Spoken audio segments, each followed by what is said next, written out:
సిటీలో గణేష్ నిమజ్జనాల కోలాహలం కొనసాగుతోంది. వివిధ రూపాల గణేష్లు ఆకట్టుకుంటున్నారు.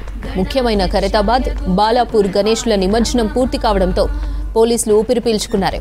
ఇక సిటీలో ఉన్న దాదాపు 30,000 విగ్రహాలు నిమజ్జనమయ్యే అవకాశం ఉందని పోలీసులు అంచనా వేస్తున్నారు.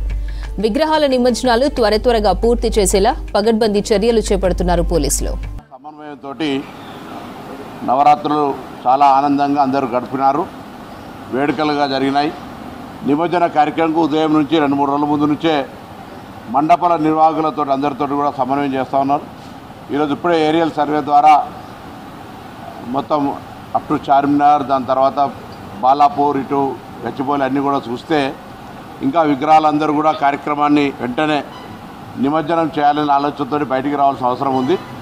వాళ్ళందరికీ ప్రభుత్వం పక్షాన, అధికారులందరి పక్షాన నిమజ్జన కార్యక్రమం తొందరగా ముగించుకోవాలని, వేడుకగా ఆనందంగా జరిగే విధంగా ఇందులో అందరూ భాగస్వాములు అయ్యే విధంగా తొందరగా కార్యక్రమాన్ని, విగ్రహాలను ర్యాలీగా నిమజ్జనం చేయాలని కోరుకుంటున్నాం. ఎందుకంటే రేపటి దినం పని దినం.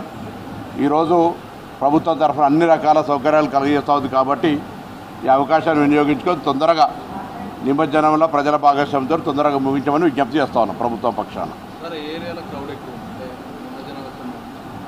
మేజర్గా ఎన్ రూట్ అయితే మహా ర్యాలీ చార్మినార్ ఏరియా నుంచి దానికంటే బాలాపూర్ ఏదైతే రూట్ ఉందో, అఫ్జల్ గంజ్ కావచ్చు, లేదా మోహన్జాయ్ మార్కెట్ కావచ్చు, ఉస్మానియా హాస్పిటల్ కావచ్చు, పురాణాపూల్ కావచ్చు, లేదా ఇవన్నీ ఆ ఏరియా దగ్గర నుంచి వస్తూ ఉన్నాయి.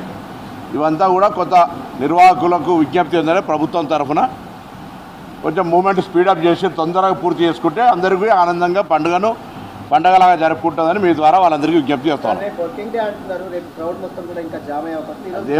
వాళ్ళ నిర్వాహకులకు ఆల్రెడీ తెలుసు. ప్రభుత్వం విగ్రహాలు పెట్టినప్పటి నుంచి కూడా వాళ్ళతో సమన్వయం చేస్తూ ఉంది. వాళ్ళందరికీ ఆ అంశం రూపంలో పూర్తి క్లారిటీ ఉంది. మీరు కూడా దయచేసి మీడియా మిత్రులు సహకరించి వాళ్ళని కూడా తొందరగా ముగించినట్టయితే పండుగ వేడుకలాగా జరిగి అందరికీ ఆనందం దొరుకుతుంది. ఆలస్యమైనట్లయితే అందరికీ ఇబ్బంది కాబట్టి అందరూ సహకరించమని మరొకసారి మీ ద్వారా ప్రభుత్వానికి ప్రజల విజ్ఞప్తి చేస్తాను.